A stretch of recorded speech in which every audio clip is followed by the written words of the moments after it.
नमस्कार दर्शकों, मैं सुनैना आज आपके लिए हिंदी साहित्य का इतिहास रामचंद्र शुक्ल की पुस्तक से भाग 2 की वीडियो का वाचन लेकर आई हूँ। अगर आपने इस पुस्तक का भाग 1 नहीं पढ़ा है, नहीं सुना है, तो डिस्क्रिप्शन में इसका लिंक दिया है, वहाँ से आप प्लेलिस्ट में जाकर इस पुस्तक के पहले भाग को पढ़ सकते हैं। आज हम दूसरे भाग को पढ़ते हुए इस पुस्तक को आगे बढ़ा रहे हैं। शुरुआत करते हैं। इतिहास लेखन में व्यवहारिक आलोचना की एक और तरह की परीक्षा होती है। प्रवृत्तियों, कालों या कि रचनाकारों पर स्वतंत्र अध्ययन में आलोचक को बहुत कुछ छूट ये मिली रहती है कि वो आलोच्य विषय या लेखक पर बहुत कुछ स्वतंत्र और निरपेक्ष ढंग से विचार करते हुए उनका मूल्यांकन करता है। पर इतिहास में सापेक्ष मूल्यांकन एक तरह से अनिवार्य पद्धति आवश्यकता हो जाती है। यहाँ हर लेखक और प्रवृत्ति का विवेचन अन्यों के संदर्भ में चलेगा। इस सापेक्ष क्रमिक और किसी कदर तुलनात्मक विवेचन में आलोचना विवेक का बड़ा सधा हुआ अपेक्षित होता है। रामचंद्र शुक्ल अपनी व्यवहारिक आलोचना में भी और इतिहास लेखन में भी इसका बड़ा सटीक परिचय देते हैं। विशेषतः एक प्रवृत्ति के अंतर्गत सक्रिय या कि समकालीन लेखकों के मूल्यांकन में वे दोनों पक्षों के वैशिष्ट्य और उनकी सीमाओं का भी अकुंठ विवेचन करते चलते हैं। इस प्रसंग में हम 2 उदाहरणों को उठाएंगे। एक है सुर तुलसी विषायक, जहां हिंदी में तुलनात्मक आलोचना का पूरा पसारा है, और दूसरे आधुनिक काल के 2 गद्य व्यवस्थापकों का अपना अपना वैशिष्ट्य आशय महावीर प्रसाद द्विवेदी और श्याम सुंदर दास से है। सुर में प्रसंगोद्ध भावना की जो क्षमता है वो तुलसी में नहीं। अपनी ये मान्यता आलोचक इतिहासकार तुलसी के प्रसंग में भी रखता है और फिर सुर के संदर्भ में भी। तुलसी के विवेचन के अंतर्गत वो कहता है, प्रसंगों की जो नवीन उद्भावना सुर सागर में पाई जाती है वो तुलसी के किसी ग्रंथ में नहीं मिलती। सुर प्रसंग में विवेचन यूं है, सुर की बड़ी भारी विशेषता है नवीन प्रसंगों की उद्भावना। प्रसंगोद्भावना करने वाली ऐसी प्रतिभा हम तुलसी में नहीं पाते, पर तुलसी की विशेषता है उनकी स्वर्गान पूर्णता, जो उनकी काव्य भाषा के विविध प्रयोग में, सभी प्रचलित काव्य शैलियों के चयन में और भक्ति पद्धति में द्रष्टव्य है। ये सूचित करने की आवश्यकता नहीं कि न तो सुर का अवधि पर अधिकार था और न जायसी का ब्रज भाषा पर। सारांश ये कि हिंदी काव्य की सब प्रकार की रचना शैली के ऊपर गोस्वामी जी ने अपना ऊंचा आसन प्रतिष्ठित किया है। ये उच्चता और किसी को प्राप्त नहीं। लोक संग्रह का भाव उनकी भक्ति का एक अंग था।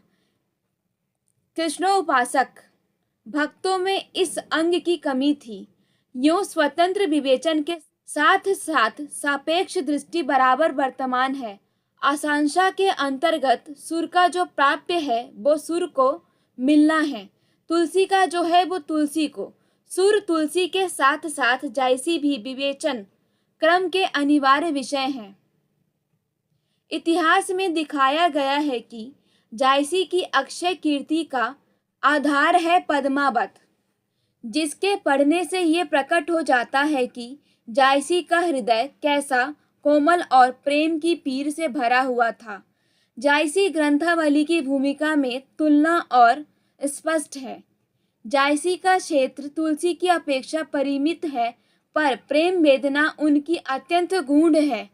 रामचंद्र शुक्ल का ये आलोचना विवेक जहां उनकी वैशिष्ट ग्रहणी क्षमता का संकेत देता है, वहीं के सापेक्ष मूल्य निर्धारण की बुनियादी पात्रता का भी व्याख्या विवेचन मूल्यांकन के पक्ष यूं एक दूसरे में घुल मिलकर पाठक के मन में आलोचक की अनिवार्य व्यापक विश्वसनीयता को प्रतिष्ठित करते हैं।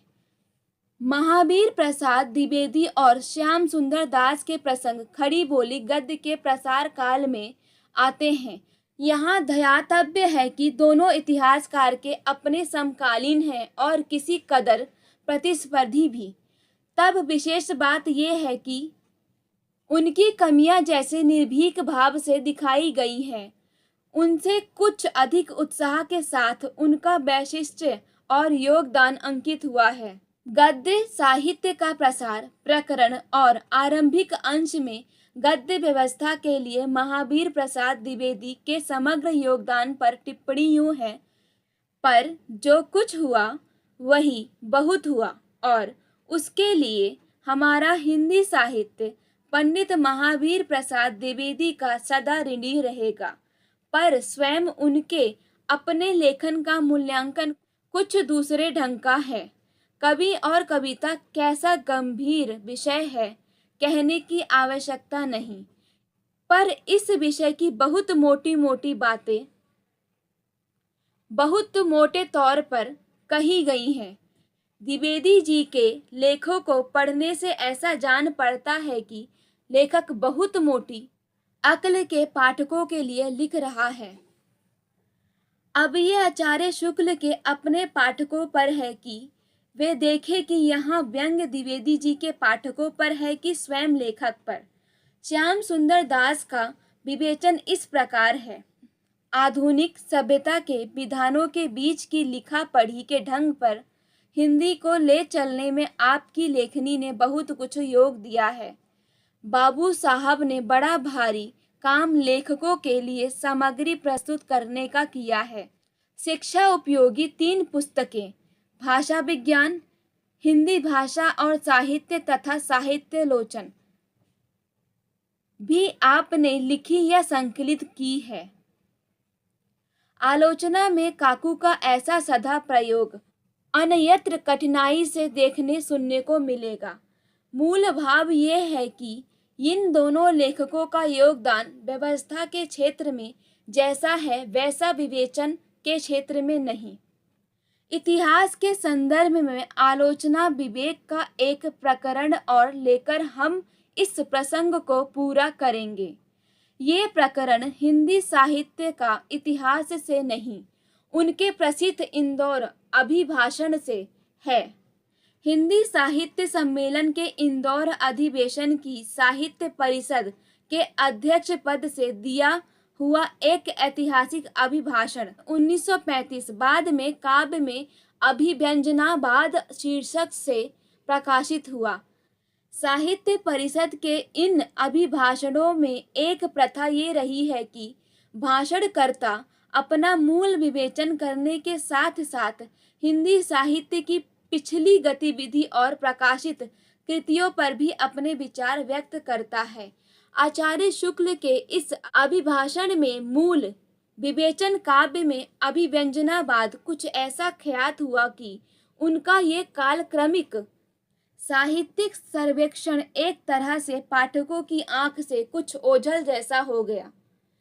इस सर्वेक्षण में उस समय के और बाद के भी 2 शीर्षस्थ रचनाकार जयशंकर प्रसाद और प्रेमचंद पर आलोचक की तुलनात्मक टिप्पणियां बड़ी महत्वपूर्ण और भावी मूल्यांकन के लिए दिशा निर्देशक हैं। दोनों के वैशिष्ट्य की अत्यंत संक्षेप में परख करते हुए वो अंश इस प्रकार है। पहले प्रकरण नाटक का है। वहाँ लिखते हैं, ये देखकर मुझे अत्यंत आनंद होता है कि प्रसाद जी के नाटकों में इस प्रकार के विकास के पूरे लक्षण मिलते हैं। मेरे देखने में अच्छे सामाजिक नाटकों का अभाव अभी बना है। इसके लिए प्रसाद जी से न कहूँगा। जिस ऐतिहासिक क्षेत्र को उन्होंने लिया है उसी के भीतर उन्हें अपनी प्रतिभा का उत्तरोत्तर विकास करना चाहिए। फिर प्रसंग उपन्यास का है, जहाँ केंद्र में है प्रेमचंद।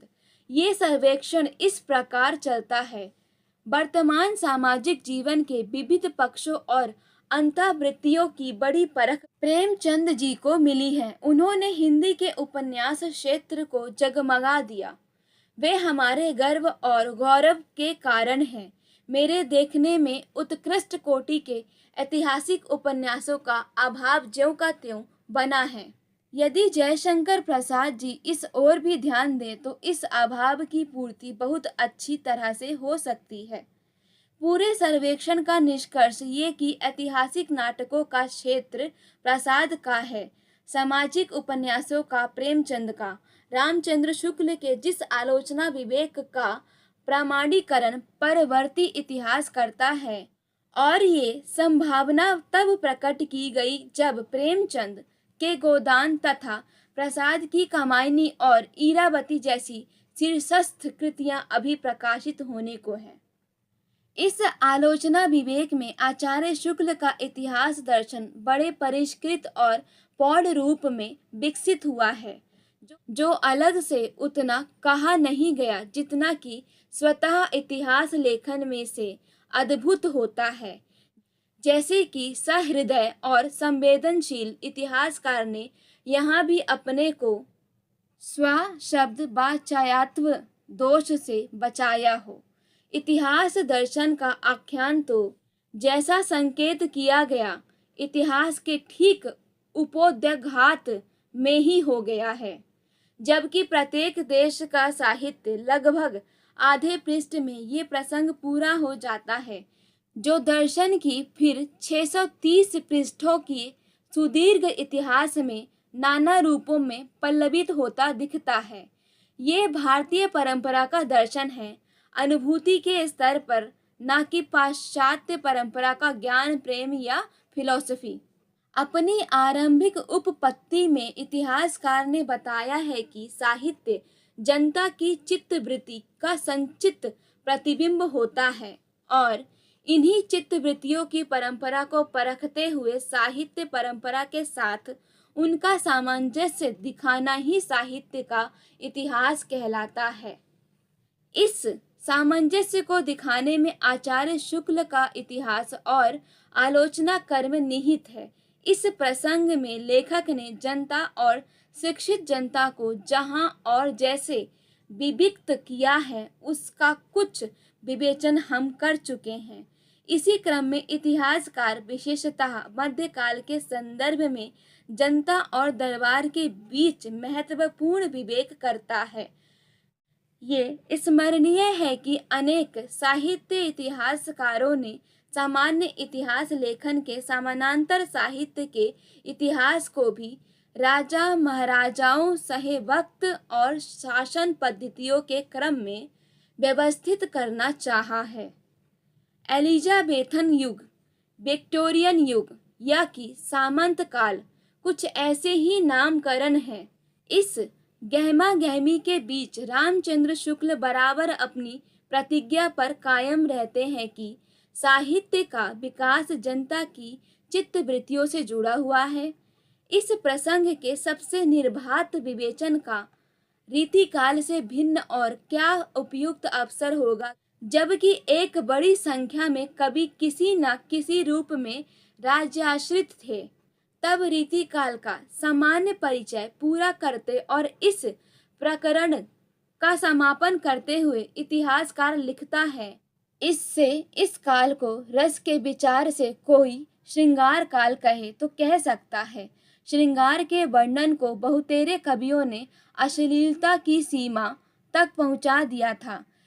इसका कारण जनता की रुचि नहीं, आश्रयदाता राजा महाराजाओं की रुचि थी, जिनके लिए कर्मण्यता और वीरता का जीवन बहुत कम रह गया था।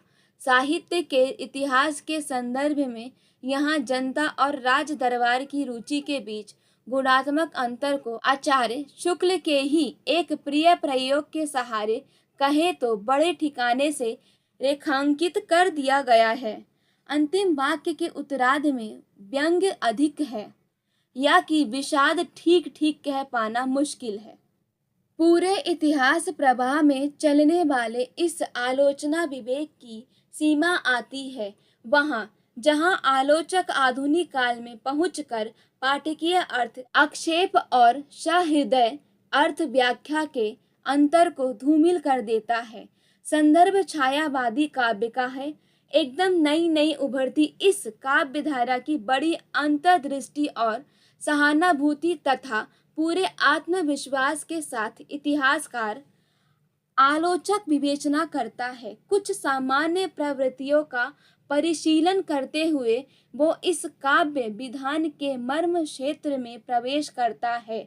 नए ढंग के लाक्षणिक अप्रस्तुत विधान, प्रकृति चित्रण और गीतात्मक स्वरूप का विश्लेषण करने के बाद वो छायावाद की सूक्ष्म अर्थ प्रक्रिया में बैठता है। यहाँ उसका आलोचनात्मक असंतोष उजागर होता है।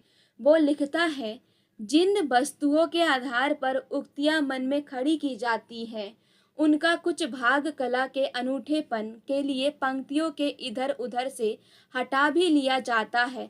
अतः कहीं कहीं व्यवहात शब्दों की व्यंजकता पर्याप्त न होने पर भाव अस्फुट रह जाता है। पाठक को अपनी ओर से बहुत कुछ आक्षेप करना पड़ता है, जैसे नीचे की पंक्तियों में।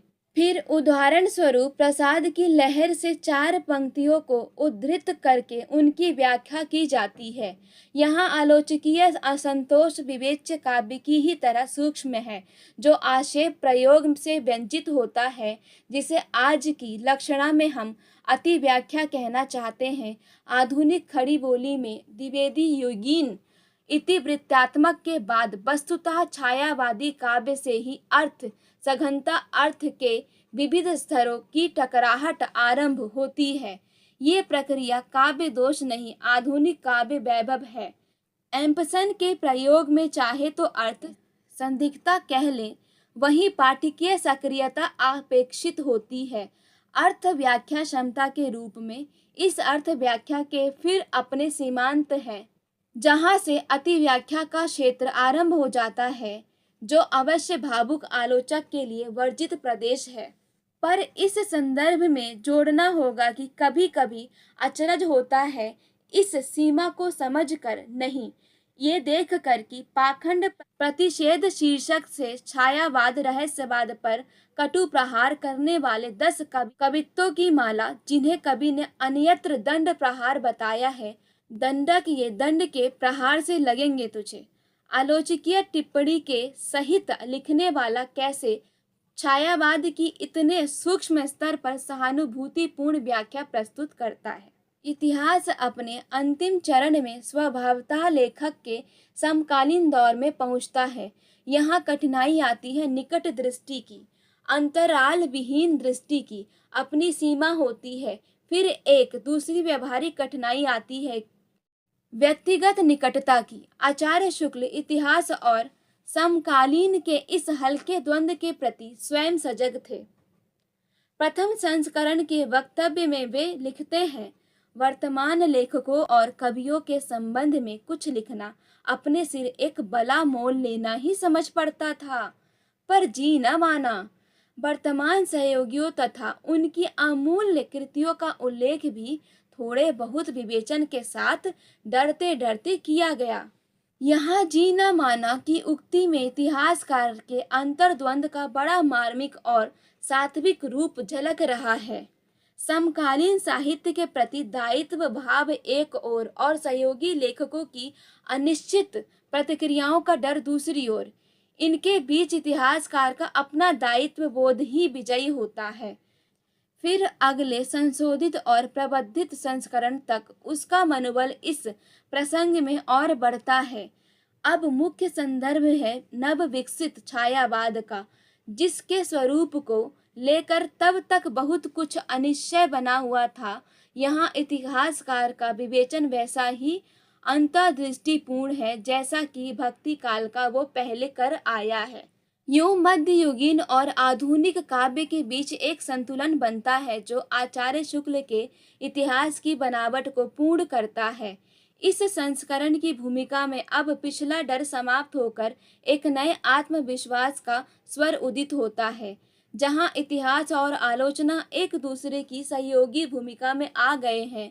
लेखक कहता है, इस संस्करण में समसामयिक साहित्य का अब तक का आलोचनात्मक विवरण दे दिया गया है, जिससे आज तक के साहित्य की गतिविधि का पूरा परिचय प्राप्त होगा। यहाँ आलोचनात्मक विवरण कहकर उसने स्पष्ट कर दिया है कि इतिहास में आलोचना की सीमित संभावना ही है। मूल वक्तव्य में वो पहले कह चुका है, इतिहास की पुस्तक में किसी कवि की पूरी क्या अधूरी आलोचना भी नहीं आ सकती। किसी कवि के आलोचना लिखनी होगी तो स्वतंत्र प्रबंध या पुस्तक के रूप में लिखूंगा। यूं इतिहास की व्याख्या में समकालीन साहित्य का योग और इसके पीछे आलोचना की भूमिका को भले संकेत में स्पष्ट कर दिया गया है। इससे आचार्य शुक्ल की इतिहास परिकल्पना पर प्रकाश पड़ता है, जहां व्यापक शोध और सूक्ष्म आलोचना विवेक का समन्वय हुआ है। जहां तक समसामयिक साहित्य का संबंध है, रामचंद्र शुक्ल इतिहास उसके साथ साथ आगे बढ़ा है। इस विकास क्रम की रोचक और गहन समीक्षा बच्चन सिंह तथा समीक्षा ठाकुर ने अपने अपने अध्ययन में प्रस्तुत की है। आचार्य शुक्ल का इतिहास पढ़ते हुए बच्चन सिंह आचार्य रामचंद्र शुक्ल के इतिहास की रचना प्रक्रिया समीक्षा ठाकुर इतिहास में आधुनिक काल के विविध प्रकरणों को देखते हुए स्पष्ट हो जाता है कि इतिहासकार ने 30 के दशक को लगभग पूरा समेटा है। गद्य के प्रसंग में वो आज समाचार पत्र की अक्टूबर 1939 में प्रकाशित एक टिप्पणी की भाषा व्यवस्था की दृष्टि से समीक्षा करता है। यूं लेखक का इतिहास उसकी जीवन अवधि के साथ तक चला है, जबकि 1940 में उसका संशोधित और प्रबंधित संस्करण प्रकाशित हुआ। कहना न होगा, इस अवधि में वो छायावाद युग की श्रेष्ठतम रचनाओं का आकलन करता है, जिसमें पल्लव, सुमित्रा नंदन पंत, झरना, आंसू, कमायनी, जयशंकर प्रसाद, तुलसीदास, निराला निहार, रश्मि, महादेवी वर्मा, गोदान, प्रेमचंद, चित्रलेखा, भगवती चरण वर्मा और चंद्रगुप्त तथा ध्रुव स्वामिनी प्रसाद सम्मिलित है। मुख्य संदर्भ यदि छायावादी काव्य है तो ये हर दृष्टि से उचित है, जिसका नई काव्य प्रवृत्ति के अनुरूप सूक्ष्म अर्थ प्रक्रिया पर केंद्रित पहला व्यवस्थित और सहानुभूतिपूर्ण अध्ययन उसने प्रस्तुत किया है। यहाँ भी अपनी मान्यता के अनुरूप कमायनी और तुलसीदास के नए प्रबंध विधान में उसका ध्यान अधिक गया है। सबसे बड़ी बात यह है कि पंत प्रसाद निराला महादेवी की आलोचनात्मक चर्चा भर नहीं है। उनकी अनेक काव्य पंक्तियों से भावक टकराहट और व्याख्या का सीधा प्रयत्न आलोचक इतिहासकार ने किया है। यूं इस नई तथा अपेक्षाय सूक्ष्म अर्थ प्रक्रिया को प्रशस्त करने का साहसिक रचनात्मक उपक्रम हर दृष्टि से सराहनीय है और इतिहास की विशिष्ट आलोचनात्मक उपलब्धि है। एक रोचक तथ्य इस प्रसंग में ये है कि आधुनिक काल में पहुंचकर लेखकीय वृत्तों के अंतर्गत इतिहासकार रचनाकारों की जाति का उल्लेख नहीं करता। यूं व्यक्तिगत प्रसंग ही वहाँ बहुत कम है, जबकि प्राचीन और मध्यकाल में कवियों लेखकों की समुचित जानकारी देने के लिए ये ब्यौरे उपयोगी हो सकते हैं। छायावाद के प्रसंग में यदि सुमित्रा नंदन पंत को उसके नेतृत्व का श्रेय दिया गया है तो इसका बड़ा सांगोपांग और ऐतिहासिक क्रमानुकूल सतर्क विवेचन इतिहासकार ने प्रस्तुत किया है। विवेचन का मुख्य बिंदु जैसा संकेत किया गया ये है कि जयशंकर प्रसाद आयु क्रम और काव्य प्रकाशन दोनों दृष्टि से ज्येष्ठ हैं, तब छायावाद का प्रवर्तन प्रसाद के झरना 1918 से माना जाना चाहिए, या कि सुमित्रा नंदन पंत के पल्लव 1926 से। इतिहासकार का तर्क क्रम कुछ इस प्रकार है। ये ठीक है कि झरना का प्रथम संस्करण पल्लव के पहले प्रकाशित हुआ, पर झरना का काव्य वैशिष्ट्य दूसरे संस्करण में आता है, जिसका प्रकाशन पल्लव के बाद हुआ। स्वयं लेखक के शब्दों में, झरना की उन 24 कविताओं में उस समय नूतन पद्धति पर निकलती हुई कविताओं से कोई ऐसी विशिष्टता नहीं थी जिस पर ध्यान जाता। दूसरे संस्करण में, जो बहुत पीछे संवत 1984 में निकला, पुस्तक का स्वरूप ही बदल गया। उसमें आधी से ऊपर अर्थात 31 नई रचनाएं जोड़ी गई, जिनमें पूरा रहस्यवाद, अभिव्यंजना का अनूठापन, व्यंजक, चित्र, विधान सब कुछ मिल जाता है। विषाद बालू की बेला, खोलो द्वार, बिखरा हुआ प्रेम, किरण, बसंत की प्रतीक्षा इत्यादि उन्हीं पीछे जोड़ी हुई रचनाओं में है, जो पहले संवत 1975 के संस्करण में नहीं थी। इस द्वितीय संस्करण में ही छायावाद कही जाने वाली विशेषताएं स्फुट रूप से दिखाई पड़ी।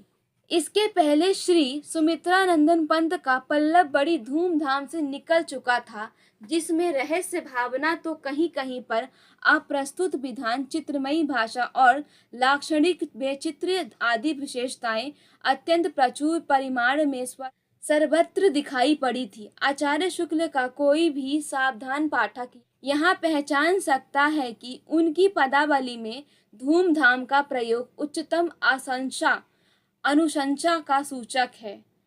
मिलाइए तुलसी के प्रसंग में जिस धूमधाम से मानस की प्रस्तावना चली है, उसे देखते ही ग्रंथ के महत्व का आभास मिल जाता है। यूं इतिहासकार की दृष्टि में प्रकाशन अनुक्रम के अनुरूप पंत का पल्लव छायावाद का प्रथम काव्य संग्रह है, न कि प्रसाद का झरना। प्रकाशन अनुक्रम के अतिरिक्त भी एक कारण है जिसका उल्लेख रामचंद्र शुक्ल यहाँ नहीं करते, पर जो ज्ञात अज्ञात रूप में उनके उक्त निर्णय के पीछे कही रहा होगा, और वो है पल्लव की भूमिका। इस भूमिका में पहली बार एक नए काव्यानुभव को वैसे ही नए काव्य दर्शन का आख्यान करके पुष्ट किया गया है। इस तुलना में झरना में कवि की कोई भूमिका नहीं है। बाद में सिर्फ 4-6 पंक्तियों का एक प्रकाशकीय निवेदन है, जिसमें दावा किया गया है कि नए ढंग के काव्य आंदोलन का आरंभ इस काव्य संग्रह से ही हुआ है। जिस शैली की कविता को हिंदी साहित्य में आज दिन छायावाद का नाम मिल रहा है, उसका प्रारंभ प्रस्तुत संग्रह द्वारा ही हुआ था। यूं पल्लव की कविताएं और उसकी भूमिका मिलकर समूचे साहित्य वातावरण और उसकी व्यापक अनुभूति को एक नए बौद्धिक अभिनिवेश से संपन्न करती है। इससे छायावाद के संदर्भ में इतिहासकार शुक्ल की प्रवर्तन विषयक मान्यता और पुष्ट होती है। इसी समझ से ये भी संभव होता है कि आलोचक छायावाद की व्यवहारिक काव्य व्याख्या इतने तोषजनक रूप में कर सका है। अधिकतर 1930 के दशक में लिखित आचार्य शुक्ल के इतिहास की एक बड़ी विशेषता ये भी है कि आधुनिक काल के संदर्भ में पहुंचकर लेखक यूरोपीय साहित्य का एक विस्तृत यद्यपि कि सांकेतिक ही परिदृश्य खड़ा करता है, जैसे कि आदि तथा मध्य काल के संदर्भ में संस्कृत, प्राकृत, अपभ्रंश, काव्यशास्त्र तथा साहित्य का। इससे उसके ऐतिहासिक विवेचन में स्रोत संपर्क और प्रभावों की समझ स्पष्टतर होती है। यही नहीं, लेखकों के साथ साथ यूरोपीय संगीतकार और कलावंतों पर भी नई प्रवृत्तियों के संदर्भ में वो यथावश्यक टिप्पणी करता है। Tolstoy, Hardy, Shelley, Maeterlinck, Goethe, Wordsworth, Byron, Meredith, Cowper, वंस, Scott, Whitman, Gray, Anatole France जैसे अंग्रेज, यूरोपीय, अमेरिकी रचनाकारों तथा ब्रिसलर, बैडले, डेमिल, रिचर्ड्स, अबरक्राबे, कोचे, फ्रायड जैसे आलोचकों, चिंतकों का उल्लेख शुक्ल सहज भाव से करते हैं और इन लेखकों का वे नामोल्लेख भर भी नहीं करते। उनके वैशिष्ट्य और योगदान को भले संक्षेप में रेखांकित करते चलते हैं। अन्यत्र तो आलोचक ने उस समय की एलियट और ई कमिक्स जैसी नई नई उभरती आंग्ल अमेरिकी लेखकीय प्रतिभाओं का साधारण विवेचन किया है। समूचे भारतीय परिदृश्य पर इतनी व्यापक आलोचकीय सजगता और विराट क्षमता अन्यत्र शायद ही कहीं मिले। ऐसे वैशिष्ट्य से संपन्न इतिहास जहाँ पूरा होता है, आलोचना और इतिहास की नई संभावनाएं खुलती हैं। इसीलिए रामचंद्र शुक्ल का हिंदी साहित्य का इतिहास एक काल क्रमिक वृत्त भर नहीं जो अधूरा रह जाए, वरन अपने में एक संपूर्ण रचना है। फिर नई रचनात्मक और उत्प्रेरित करती हुई इस प्रभामानता का बड़ा कलात्मक संकेत अंतिम वाक्य में आता है। इस प्रकार वर्तमान हिंदी कविता का प्रवाह अनेक धाराओं में होकर चल रहा है। ध्यान देने की बात है कि धारा की लक्षणा से अनुप्रेरित ये अकेला संक्षिप्त सा वाक्य अपने में इतिहास का अंतिम अनुच्छेद भी है। अंत में एक व्यक्ति प्रसंग 1981 की बात रही होगी। बाहर जाने के प्रसंग में दिल्ली पहुंचा हुआ था। अपने स्थायी प्रवास स्थल श्री त्रिलोकीनाथ चतुर्वेदी, तब भारत के नियंत्रक महालेखा परीक्षक के यहाँ अपराह्न की तंद्रा थी कि बैठक से बुलावा आया। उधर गया तो देखा श्री सुधाकर पांडे प्रधानमंत्री काशी नागरी प्रचारिणी सभा विराजे हैं। आरंभिक उपचार के बाद उन्होंने प्रायः आकस्मिक और अप्रत्याशित रूप में एक महत्वपूर्ण प्रस्ताव रखा। आचार्य शुक्ल का इतिहास लगभग 1940 ईस्वी की समय सीमा पर समाप्त हो जाता है। क्या उसके अगले चरण के रूप में मैं उस इतिहास क्रम को आगे बढ़ा सकता हूँ? सभा के लिए कहना होगा कि बड़े उल्लास और आत्मतोष का क्षण था वो मेरे लिए। सभा की ओर से कहा जा रहा है कि आचार्य शुक्ल के इतिहास का अगला चरण रखूं। इससे बड़ी कृतकृत्यता किसी आलोचक के लिए क्या हो सकती है? पर उल्लास के बीच भी आचार्य के वैशिष्ट्य और अपनी सीमा का ध्यान बना रहा। सुधाकर जी के प्रति आभार प्रदर्शित करते हुए मैंने उनसे कहा कि आचार्य शुक्ल का इतिहास तो अपने में परिपूर्ण रचना है। जिस अपने विचार को उपयुक्त विवेचन में पल्लवित करने का यत्न भी किया है, उसमें कुछ आगे जोड़ा नहीं जा सकता, वृत्त के तौर पर भी नहीं। दूसरे ये कि मैं स्वयं एक इतिहास प्रस्तुत कर चुका हूँ। हिंदी साहित्य और संवेदना का विकास 1986 सभा के लिए लिखने पर उसकी पुनरावृत्ति भर होगी। अतः जो विश्वास मेरे प्रति व्यक्त किया है उसका सम्मान करते हुए भी मैं इतिहास लेखन के इस नए दायित्व को स्वीकार न कर सकूंगा। बात वहां पूरी हो गई। मेरा उपयुक्त इतिहास यदि रामचंद्र शुक्ल के हिंदी साहित्य का इतिहास के परिशिष्ट रूप में भी स्वीकृत होता है तो मैं अपने इस लेखन को सार्थक मानूंगा। आचार्य के इतिहास का अपना वैशिष्ट्य पिछले पृष्ठों में व्याख्यायित करने का यत्न किया है। यूं मूल की कुछ झलक और परिशिष्ट की छाया दोनों आपके सामने है। इससे हिंदी साहित्य का इतिहास कितना कुछ उजागर होता है और कितना उसका अर्थ विस्तारण, ये निर्णय स्पष्ट ही पाठक का होगा। रामस्वरूप चतुर्वेदी, इलाहाबाद 6 मई 2001 ईस्वी। रामस्वरूप चतुर्वेदी। अब तक की वीडियो देखने के लिए धन्यवाद दर्शकों। इस पुस्तक के आगे के अध्ययन के लिए मैं आपसे अगली वीडियो में मुलाकात करूंगी। अगर आपको ये पुस्तक मेरे द्वारा पूरी पढ़नी या सुननी है तो चैनल को सब्सक्राइब कर लीजिए और इंतज़ार कीजिए अगली वीडियो का। धन्यवाद, फिर मुलाकात होगी।